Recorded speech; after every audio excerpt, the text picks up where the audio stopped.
wabarakatuh. Teman-teman semua, selamat pagi kalian di mana kalian berada. Semoga kalian dalam keadaan sehat walafiat, diberkahi banyak rezeki dari manapun itu, walaupun nggak berupa uang, semoga banyak rezeki dari manapun dan berbentuk apapun itu. Dan sebelumnya terima kasih buat teman-teman yang udah subscribe dan selalu dukung channel Puji SW.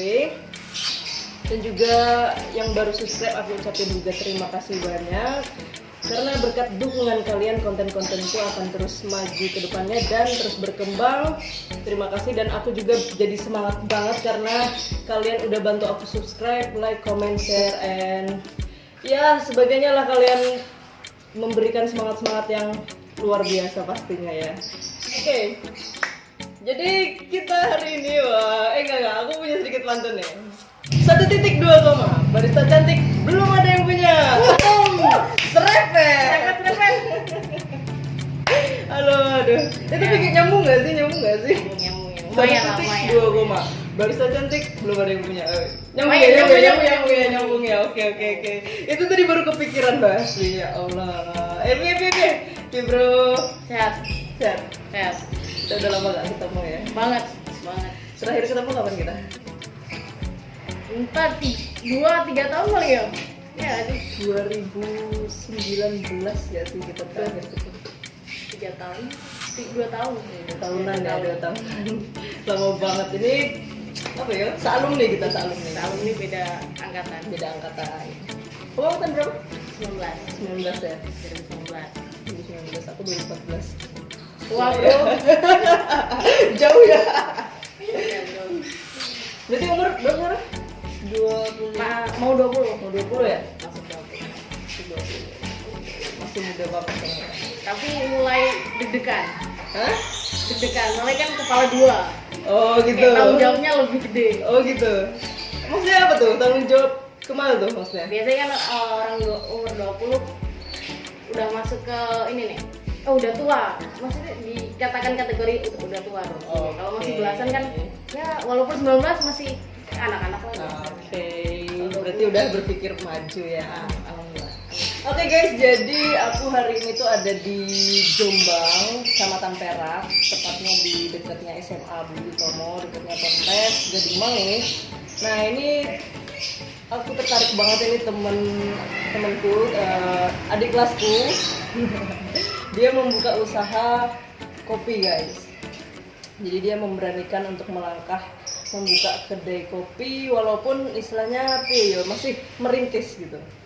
Nah, jadi aku penasaran banget gimana ceritanya dia, awal mulanya dia kok bisa melangkah ke sini dan berani mengambil tindakan untuk berbisnis gitu ya kan. Walaupun dia masih kecil, masih muda, terus juga dia berani merintis, itu aku penasaran banget gimana nanti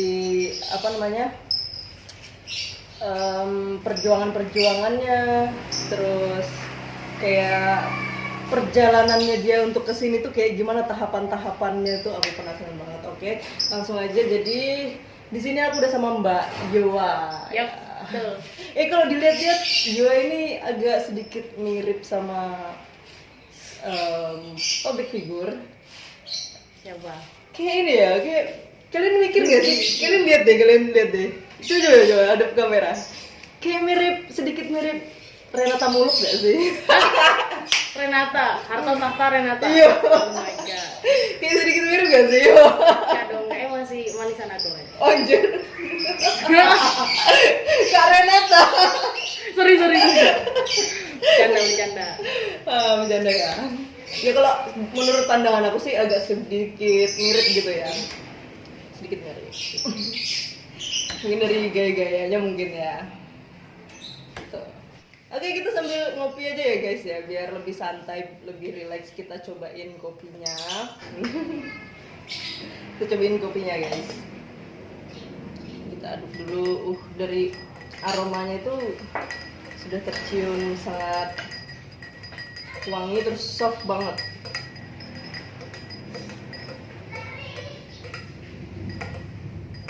Monggo, silahkan diminum. Penilaian dulu dong. Waduh. Review Ya. Di-review dulu katanya. Oke, kita coba dulu. Ini karena masih panas jadi kita tuang ke lepeknya ya. Sedikit-sedikit aja. Tahu nggak sih, aku tuh punya pengalaman gini tuh. Gimana? Apa waktu KKN kan, KKN kampus. Aku tuh pas bagian humas. Di situ kita lagi bertamu di tempatnya kepala desa sama bapak humasnya desa kan. Dikasihlah kopi. Kopinya tuh masih panas, kopi hitam. Masih panas terus apa kita tuh ya minumnya dilepek kayak gini kan. Otomatis aku bawa temanku 2 cowok-cowok. Dia tuh juga nuang kayak gini kan. Nyeruputnya tuh nggak bisa biasa, begini.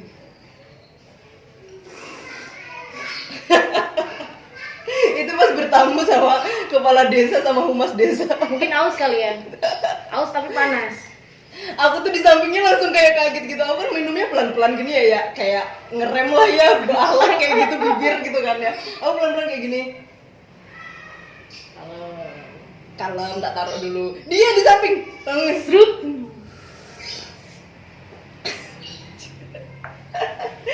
Ya jadi makhluk itu beda-beda ya. Beda. Cara menikmatinya beda-beda. Beda-beda bro. Oke, jadi ini rasanya soft enak ya. Kalau aku pecinta kopi yang suka kopinya itu pelan-pelan datangnya. Kalem. Jadi nggak langsung yang nabrak jedar. Terlalu strong itu.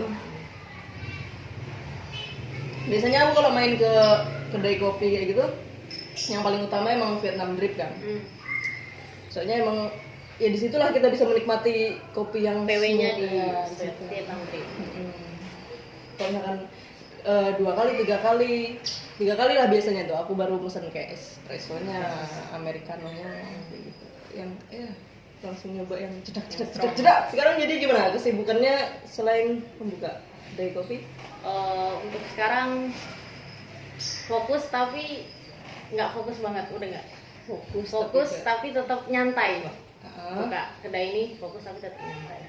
Jadi tetap enjoy. Iya sih. Kalau orang buka kedai itu emang harus enjoy ini. Minum biar Siap enjoy. monggo. Jadi selain membuka kedai ada kegiatan lain? Buka kedai kan sebenarnya juga ngampus sih, tapi lagi off aja, lagi break. Istirahat dulu, cari sangu dulu ya. Ya inilah apa ya, anak muda yang kreatif yang istilahnya bisa membantu pembiayain kuliahnya, membantu orang tuanya untuk apa ya, istilahnya ya dari segi orang tuanya sih apa maksudnya gimana ya, kayak sanggup aja kalau bayarin kuliah kayak gitu loh. Tapi namanya kita yang anak muda tuh kan gatel juga dong, pasti mau yang kayak gini, apalagi kalau udah tahu usaha gitu kan, pasti gatel banget ya kan kalau udah ngerti caranya cari duit. Iya. Terus ini kan kamu masih muda banget ya. Bisa dibilang gitu ya. Masih 20 tahunan loh ya. Masih mau ya? Masih mau lagi kan? Kapan tuh? Juni. Ih, sama kita Oh iya. Juni. Juni udah. Juni. Tanggal berapa? 9. Oh, saya 17. Nah, Kenapa kok gini, kamu di umur-umur sekarang kenapa lebih kayak suka membuka bisnis seperti ini? Oke, mulai cerita kali ya. Iya. Kebetulan kakak aku sendiri cowok itu barista. Udah lebih duluan terjun di bidang perkopian udah jadi barista dari aku SMA kelas 1 deh. Masih sekolah lah, dia jadi barista, terus kan sering pulang juga, kadang kalau pulang sering diajak nongki ngopi. Kasarannya itu dicemplungin tapi nggak diajarin renang awalnya gitu. Dicemplungin tapi nggak diajarin renang. Yang penting masuk dulu gitu ya. Masuk dulu. Jadi kadang kalau ngopi tuh tiba-tiba orang nggak pernah ngopi ya, mesti awam. Kalau sekali nyoba kopi semuanya pahit, semuanya nggak ada yang manis. Awal ngopi langsung dikasih yang cappuccino. Lumayan lah ya cappuccino. Espresso sama fresh milk kan. Nyoba. Kok rasanya kayak gini ya ternyata. Kalau biasanya kan ngopi paling ya kopi-kopi saset, putih, masih agak manis lah ya. Tiba-tiba cappuccino di kelas kafe yang ternyata kafenya itu fokus di bidang kopi, jadi kopinya kuat. Oh, kopinya kuat. Kopinya kan ada beberapa kafe-kafe itu yang kayak fokus di bagian kopinya, ada yang balance semuanya. Nah, kemarin nyoba juga kaget, tapi kok ya lumayan lama-lama ketagihan gitu. Soalnya kan sering setiap pulang sih jaga kopi. Ya lama-lama Jadi suka gitu ya. Tuh, jadi istilahnya yang tadinya cuma nyemplung, cuma tahu doang, jadi langsung belajar juga ya di situ. langsung explore. Jadi dari kakak juga ya. Langsung dari kakak. Berarti kakaknya juga punya kedai? Ada, tapi nggak di Jombang, Terus di mana tuh? di Malang. Oh, di Malang kakaknya. Di Malang. Jadi itu juga dorongan dari keluarga guys. Jadi dari kakaknya kan punya kedai juga. Yap. Jadi tadinya dia cuma tahu doang, tapi semakin kesini dia merasa nyaman dengan perkopian. Jadi sekalian berjalan. Misalnya, iya ya. Nemu akhirnya pada endingnya nemu titik nyaman di situ. Iya. Jadi Menemu titik enjoy. nyaman. Titik nyamannya di situ. Emang kalau sudah ketemu titik nyaman tuh apa aja enjoy bro? Betul. Betul sekali. Jadi yang apa ya istilahnya yang tadinya bukan hobi ataupun apa gitu, jadi terbawa ke situ masuk juga. Nah, terus gimana sih tanggapanmu sebagai umur anak 20-an nih membuka bisnis? Kalau misalkan biasanya kan teman-teman cewek kan pilihnya habis lulus SMA tuh pilih ngampus, kuliah gitu kan, terus habis itu ya main-main lah sama teman-temannya gitu kan, istilahnya muas-muasin gitu kan. Nah itu apa tujuanmu kok istilahnya sampai berani nyemplung membuka ini gitu loh? Berani ya. Berani mengambil langkah deh. Dulu pas kan aku SMA ya. Pas zamannya ending kan anak-anak pada repot ngurusin nilai buat naikin mau masuk PTN dan sebagainya. Nah aku nggak ada sama sekali kepikiran buat lanjut kuliah. Soalnya kayak udah nggak mau mikir-mikir sekolah gitu lah, pokoknya kan sekolah gitu. Kayak nggak mau lah udah. Terus akhirnya nggak ngurusin SNMPTN juga nggak ngurus, SBM enggak, mandiri atau sebagainya enggak. Tapi ternyata pas akhir-akhir kok ternyata apa ya, kuliah aja lah, tapi ngambil kuliah yang dekat rumah juga. Akhirnya kuliah, terus kalau mau kuliah masuk pandemi, mulai pandemi yang awal-awal di luar negeri tuh, kok kuliahnya agak-agak berat, agak-agak pusing ya.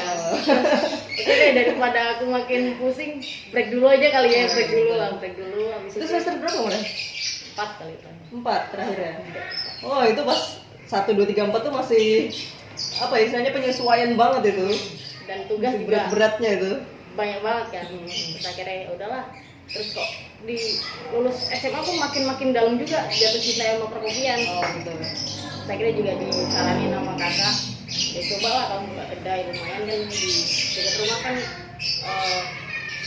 kawasan anak-anak pondok, jadi banyak lah insya Allah pasarnya anak-anak yang suka nongki gitu. Udah nyoba ngobrol sama papa sama mama mau bikin kedai, ya sempat ada perdebatan, ada nggak persetujuan, soalnya kan lagi kuliah. Oh iya ya. Iya orang tua mesti mikirnya ke situ ya, takutnya nggak selesai ya, putus di tengah jalan gitu kan takutnya. Dan oke deh, tapi lama-lama juga jelasin gimana step-stepnya, nanti rencananya benar-benar aku jelasin dari awal sampai akhir. Berarti dari diri kamu sendiri menjelaskan ke orang tua. Tak jelasin detail. Emang kita tuh punya niat kayak gini, tapi kita tuh juga punya tanggung jawab. Benar. Kuliah itu tadi ya. Berarti sisi lain, Yoa memandang sekolah itu juga penting kan ya? Penting banget ya. Penting. Sekolah itu penting. Oke, terus akhirnya lama-kelamaan orang tua hatinya luluh. Akhirnya Wah, ke siapa tuh biar luluh? di Jompa Jambi. Abis itu luluh kan ya. Enggak, kayaknya dibikin kopi deh tiap Aduh, pagi. enggak tahu dan kok malah. Iya kan? Enggak tahu deh. Terus akhirnya luluh kan. Oke, terus udah dapat izin lah, udah dapat lampu hijau. Tinggal mikir budget. Penting dong budget. Iya. Budget Lampu hijau terus langkah selanjutnya dong ya, budget dong ya, dapat dari mana nih gitu kan. Paling mau sekolah. Oke, terus habis itu ngobrol-ngobrol lagi. Untungnya papa kan orangnya suka invest ya. Investasi. Nah anaknya agak-agak kreatif nih, agak-agak licik dikit nih. Woi, papa, di sini sampai bisa mengungkap. Nggak, tapi niatnya baik. Oh gitu. Jadi apa ya, kolaborasi apa sih Mbak bahasanya tuh? Apa? Kerjasama. Kerjasama antar anak sama bapak, tapi bahasanya kita sesama bisnis, sama investor sama pengusaha gitu kan.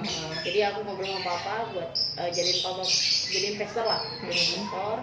Terus nanti Berarti ketika papa lagi- nih yang dukung nih. Yap, papa. Papa yang invest ke sini. Benar. Gitu. Oke. Sambil dibantu, ada kan tabungan dikit juga, tapi tetap nggak cukup dong. Oke, jadi istilahnya nggak yang minta modal ya, invest. Ya. Good. Terus udah dapet invest itu tadi, akhirnya udah dapet tamu itu, udah belanja bisa. Berarti awalnya tuh merintis dari beli peralatan yang kecil-kecil dulu apa langsung beli banyak nih?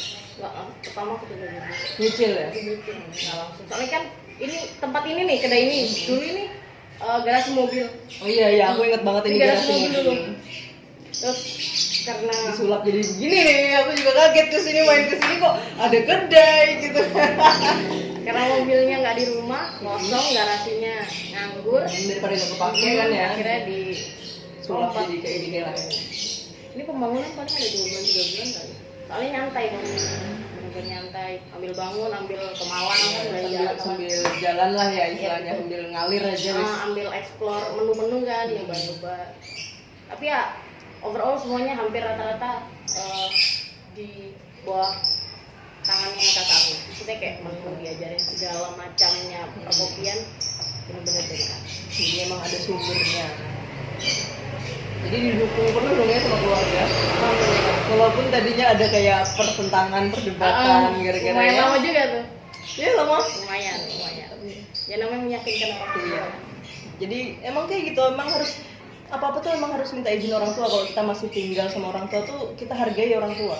Betul. Soalnya mereka yang mendidik kita dari kecil, mereka yang ngeramut kita dari kecil, ya apa salahnya kita apa-apa tuh izin gitu loh sama orang tua. Jadi kita harus hargai gitu.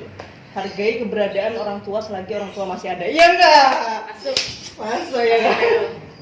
Tapi bener loh, ridho dari seorang orang tua itu penting banget. Penting banget itu. Mungkin kadang ada beberapa orang tua yang udahlah kamu nggak apa-apa. Misalkan anaknya mau izin A, oke silakan kamu A. Tapi di hati kecilnya itu masih ada rasa Kayak nggak muncul rela gitu gitu, nggak lah. rela. Nah itu percaya nggak percaya, keinginan anak tadi yang A tadi bakal nggak lancar. Iya, benar banget. Pasti ada Ada aja hambatan. keridoan lah. Istilahnya ridhonya tuh belum sepenuhnya gitu.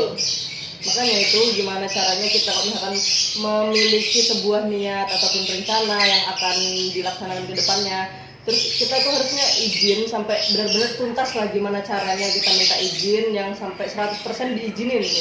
Yep. Good. Jadi jangan ngambil izinnya orang tua yang misalnya di situ ngasihnya itu terpaksa gitu loh. Apalagi kita yang maksa ya. Iya, nggak saran banget sih Nggak ya. lancar nanti. Sama sekali. Itu tentang banget sih ya. Marah. Itu nakal malah. Dosa. Iya, soalnya ya udah jelas banget ya kan.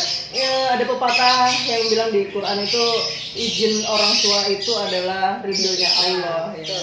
Jadi, ya bener emang itu bener. Fakta. Itu ngapa ya burung berisik kamu? Tapi emang balik pagi-pagi kesel aku nggak. Sumpah deh, kita nih balapan gede-gedean suara sama burung. Main. Berisik gak sih? Mana ada berapa burung tuh? 1, 2, 3, 4 anjir. Ya Allah udah kayak Taman Safari ya mbak. Gede lagi rumahnya. Ya Allah.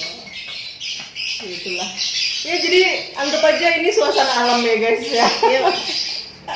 Sambil mendengarkan kicauan-kicauan burung, asal jangan kicauan tetangga. Pedes nah. Tapi kalau kritik-kritik ya nggak apa-apa lah ya, kita dengerin kritik. Kritik yang Soalnya- membangun tapi ya. Iya, kritik itu bisa juga sifatnya membangun kita, lebih membuat diri kita tuh lebih baik lagi ke depannya. Jadi jatuhnya itu adalah pengoreksian diri. Kalau kritik yang membangun lah ya. Kalau kritik yang menjatuhkan ya mesti mending nggak usah ditanggapi. Mereka diambil pusing. Nah, jadi Mbak Yua sekarang percaya diri banget Bang ya untuk membuka ini karena sudah ada pengalaman dari masnya, diajarin dari masnya. Kalau dibilang percaya diri, harus percaya diri. Harus percaya Mau nggak diri. mau harus percaya diri. Soalnya Harus ya. keputusan yang udah benar-benar diambil kan, dan udah benar-benar meyakinkan orang tua ya harus. Sih, aku tuh heran deh. Kamu berani ngambil keputusan membuka di komplek ini tuh apa sih yang membuat kamu tuh termotivasi gitu? Sedangkan kalau aku lihat ya di sini tuh itu komplek yang di situ tuh cuman ya kurang lebih ada 30 kakak doang gitu loh di dalam komplek ini. Apa sih yang bikin kamu istilahnya aku buka di sini aja aku yakin ada yang beli gitu? Apa sih? Gini, sebenarnya ada juga referensi kedai. Kayak contoh lah panutan kedai kopi, tapi nggak di Jombang juga, ada di Malang sih kedai kopinya. Jadi dia tuh di perumahan apa di komplek gitu ya. Emang bener-bener di rumah, di teras rumahnya gitu. Tapi bener-bener ramai orang. Jadi dia di rumah, suasananya juga suasana rumah, tapi pelanggan itu selalu nyari ke situ, selalu nyari. Itu salah satu contoh juga di panutan juga. Nggak harus kita nuntut buat kontrak atau beli ruko atau sebagainya, padahal budget kita belum cukup, tapi maksain yang tinggi, jadinya nanti berekspektasi yang tinggi tapi sedangkan budget tuh belum memenuhi gitu. Mending apa adanya dulu gitu ya. Kita kira memberanikan budget juga cukupnya segini, adalah yang penting jalan dulu. Terus karena ada contoh juga kedai kopi yang di dalam tapi tetap rame, ya udah makin berani lagi. Terus untungnya juga punya beberapa channel, banyak teman-teman kan, jadi Dibantu panggil ya. semua juga, ayo sini ngopi yo ngopi yo. Saling saling dukung lah ya sama teman. Temannya buka usaha di sini, misalnya membawa teman lain ke sini gitu ya, meramaikan. Iya sih, emang kalau channel temen itu kalau usaha emang perlu banget, penting banget. Temen tuh paling penting banget buat seorang pengusaha. Tanpa ada temen itu susah bro mengawali usaha itu. Hambar. Saya juga udah pernah merasakan itu, kayaknya susah banget. Jadi agak curhat ya. Iya. Jadi tuh ini ya, mental pengusaha tuh itu tuh kayak lebih dipacu gitu ya. Terus kan juga dari kecil Mbak Putih juga udah tahu lah pasti, namanya rezeki kan nggak pernah salah alamat ya. Iya benar. Rezeki nggak pernah salah alamat, yang penting kita tetap istiqomah, tetap berdoa, kerja keras, ya insya Allah rezeki datang. Kalau aku tuh punya sebuah pemikiran, halo. Jadi aku punya sebuah pemikiran tuh gini bro. Nggak semua orang punya gaji, tapi semua orang punya rezeki. Betul. Iya nggak? That's right. Iya nggak? Kalau dipikir gitu kan? Ya benar. Tuhan tuh udah membagi rata, istilahnya udah adil gitu loh. Tapi semua umatnya tuh bakal punya rezekinya masing-masing. Ada. Dan itu nggak pernah ketukar gitu loh. Jangan salah alamat. Tinggal manusianya aja gimana caranya untuk membuka jalan supaya rezeki itu datang gitu. Kalau misalkan kitanya nggak ada usaha untuk istilahnya tempat untuk Tuhan memberi jalan gitu kan, ya susah juga Tuhan mau ngasihnya lewat mana gitu loh. Gitu kan? Caranya kayak Kecuali kayak di Tuban tuh. Di Tuban enak banget, Gimana? gusuran tanah. Oh iya, Kan? Miliaran cuy. Gil. Ya, itu yang gak disangka-sangka, tapi dia juga usaha. Itu usaha juga, dia memberi tanah kan. Nah itu, jadi apapun itu harus ada usahanya dari kita juga supaya ada jalan dari Tuhan. Gitu nggak sih? Usaha doa. Iya benar. Harus diimbangi lah ya.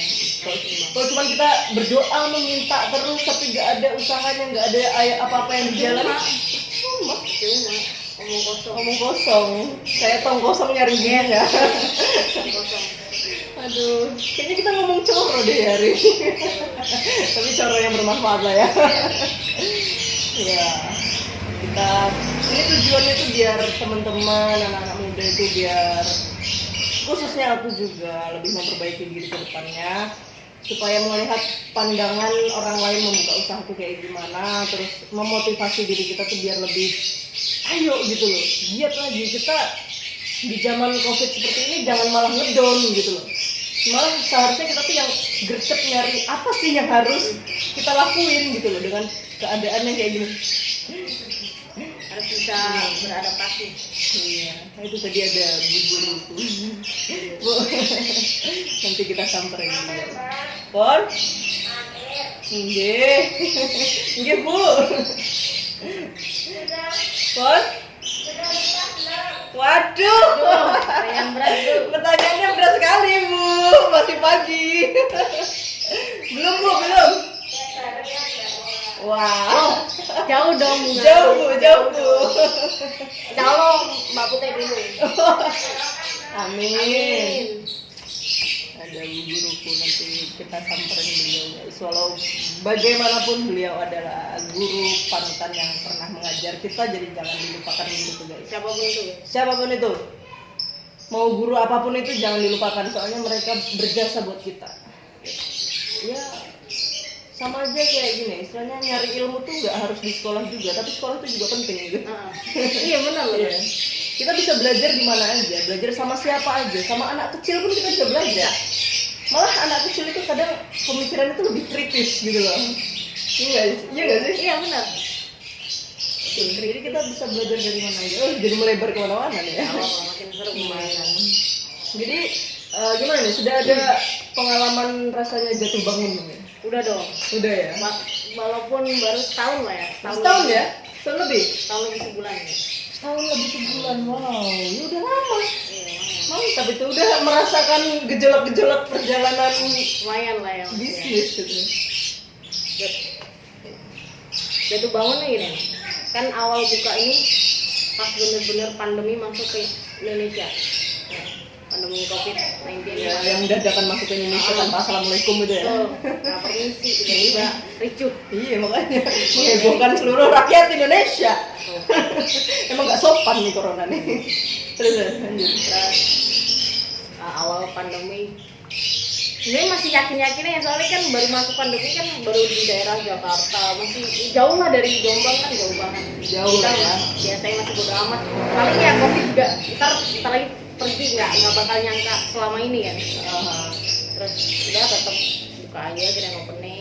Jadi ekspektasinya pertama buka tuh bakal rame gitu ya. Istilahnya langsung ya gimana ya? Cepet lah berkembangnya. Cepet berkembangnya gitu. Ternyata pas ada corona ini ya gitu. Ternyata Ya semua apa ya, pengusaha tuh nggak mulus pas saat ini, apalagi yang baru grand opening. banyak Iya. juga yang baru buka.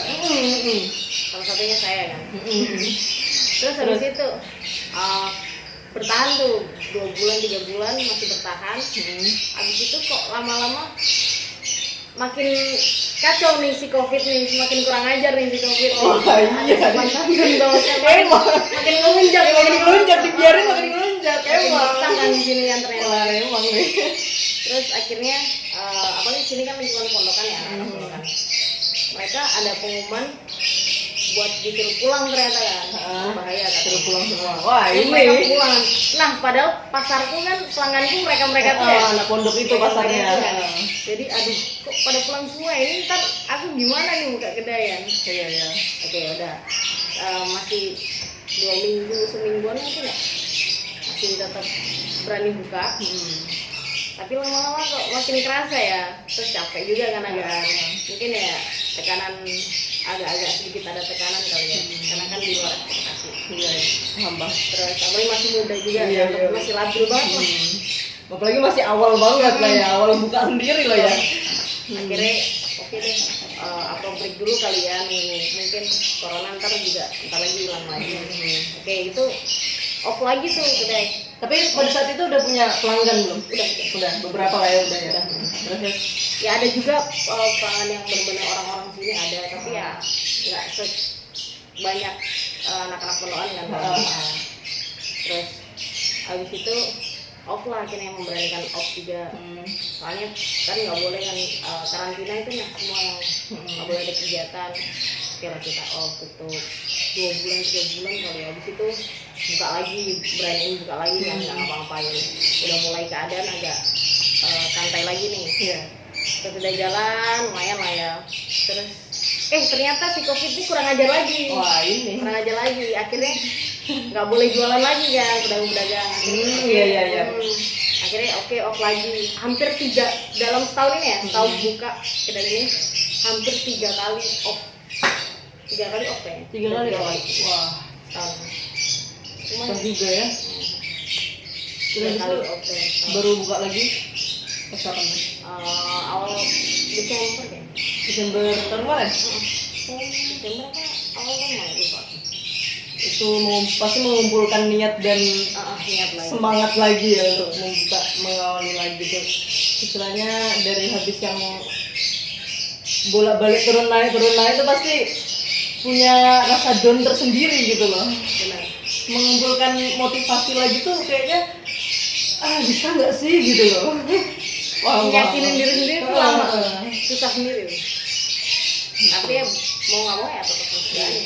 Tapi kalau saranku, kalau misalkan kita pengusaha kayak gini ya, bisnis kayak gini, itu kalau misalkan ini buat siapa aja ya, berlaku buat siapa aja. Kalau misalkan kita udah punya usaha dan itu udah kita punya pelanggan tetap, walaupun itu 3 orang ya, misalkan cuma 3 orang pelanggan tetap, itu ya kalau bisa kita jaga. Saya jangan langsung bubar gitu, jangan. Kita harus bisa mempertahankan, malah kalau bisa kita harus cari gimana caranya biar kedai kita tuh bisa lebih berkembang dan ramai lagi gitu. Jadi jangan langsung stuck, aduh kok gak rame ya gitu, kok kayak gini, kalau dilihat-lihat kok pasarku kok sepi gitu. Jadi jatuh mental tuh jangan, kalau menurut itu jangan kayak gitu. Soalnya gimana ya, apa yang sudah kita lakukan, apa yang sudah kita mulai itu ya harus dijalankan gitu loh, jangan diberhentikan gitu. Apalagi yang bentar-bentar ganti usaha, kapan kamu dikenal orangnya gitu loh. Namanya kan gonta-ganti terus jadinya, nggak diingat-ingat. Terus juga buat pembisnis itu, apalagi kayak makanan ataupun minuman tuh, intinya adalah bisa menjaga kualitasnya, bisa menjaga dari segi rasa lah. Misalnya makanan dan minuman tuh pasti rasa ya, yang paling utama tuh rasa, harga, terus apa juga ayo, tampilan. Ini 3 unsur itu kayaknya itu penting itu. Terus bisa mempertahankan pelanggan yang sudah ada tuh supaya seneng, gimana caranya, kayak gitu loh.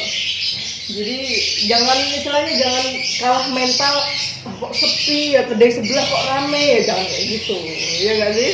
Benar, harus sabar ya. Justru kita harus punya motivasi gimana caranya supaya berjalan lebih lancar lagi ke depannya. Yep. Wah, udah berjalan setengah jam loh, gak kerasa loh. Lama ya? Iya, lama. Lumayan lah. Iya. Kopi tadi belum habis ya? Iya, kopi belum habis loh. Ngobras terus dari tadi. Asik nih kalau udah ketemu kopi, ngobrol tuh jadi enjoy gitu ya. Pikiran jadi terbuka. Encer otak. Ya cocok banget lah. Ya pokoknya kalian kalau misalkan mampir di area Jombang, mampir ke Kecamatan Perak, di situ ada Pasar Jeruk, itu masuk ke dalam, ada Ponpes Gading Mangu, dan juga ada pondok Pondok Gading Mangu. Pondok Gading Mangu, Yayasan Pondok Gading Mangu, ya itu DU ya. Nah, itu tepatnya di Kaplingan Guru. Itu udah tertera banget jelas di Maps ya kalau nggak salah. Udah ada kok. Atau apa nama IG-nya? Instagramnya mungkin ada Antologi Kopi. Apa tuh? @antologi kopi. @antologi kopi. Oh, bagus banget namanya ya. Dari mana tuh inspirasi nama Antologi? Nama juga aku nggak ikut bikin, kakak juga ya. Oh, kakak juga ya. Oke. Mungkin ada arti tersendiri lah ya. Biasanya tuh kayak gitu loh. Nama kedai itu pasti memiliki ciri khas dan istilahnya nama tuh kayak doa gitu ya. Benar. Sama kayak namaku gitu kan. Pasti ada doa tersendiri. Tuh Mbak Yola, jadi ya Allah terima kasih banget sudah hadir di podcast ngobrol santuy kepo santuy. Oke, jadi kali ini judulnya segmen kepo santuy ya. Mantap. Ini sangat menginspirasi banget. Semoga juga teman-teman anak-anak muda di sana, kalian juga dan aku juga bisa terinspirasi lagi ke depannya dengan pengusaha-pengusaha muda yang merintis dari awal dan baru buka, guys. Ya. Intinya sih biasanya kan anak-anak muda banyak banget yang pengen buka usaha, apalagi online shop kan banyak juga. Satu aja sih pesan dari aku, Betul. sama-sama masih muda ya. Oke. Jangan takut untuk mulai. Nah, itu jangan takut untuk melangkah dan memulai, itu intinya. Pak. Ada Pak Guru lagi, guys. Tadi di guru, sekarang Pak Guru. Jadi tuh ini emang kaplingan guru. Hampir semuanya kerja ya Guru hampir satu komplek kerjanya guru. Aduh, BTW kakiku udah kesemutan. Mungkin cukup kali ya. Ya mungkin cukup kali ya, cukup di sini. Mungkin kalau misalkan kalian suka dengan video ini dan terinspirasi dengan video ini, kalian bisa like dan juga kalian bisa share. Mungkin kalau misalkan kalian punya ide-ide, kalian bisa komen di bawah. Siapa sih yang harus ditemuin lagi gitu loh? Atau ada pengusaha baru yang benar-benar di situ bisa menginspirasi, kalian bisa komen di bawah, guys. Dan kalau misalkan aku ada salah kata, kalian bisa memperbaiki juga, kritik dan saran diterima. Silahkan kalian untuk komen juga di bawah, nggak apa-apa. Yang penting kritikannya, sarannya masuk akal dan bermanfaat. Yep. Kita belajar menjadi seorang netizen yang cerdas ya, guys. Jangan yang menjatuhkan orang lain. Kita sama-sama berusaha lah istilahnya ya. Oke, terima kasih Mbak Yo atas bincang-bincang santuinya hari ini. Semoga kedepannya bisa lebih maju lagi kedainya, bisa lebih besar lagi kedainya. Nanti mungkin kalau aku kesini lagi mungkin udah lebih wow lagi ya kan, bisa lebih ada pembaruan lagi ya. Semoga. Amin. BTW ini enak banget Vietnam dipnya. Kalian boleh coba kalau mampir ke Jombang, guys. Terima kasih. Assalamualaikum. Dadah. Gini dong. Assalamualaikum. Oke. Mantap, Bro. Beler ya? Masuk. Saya kesemutan tenan nih, kamu.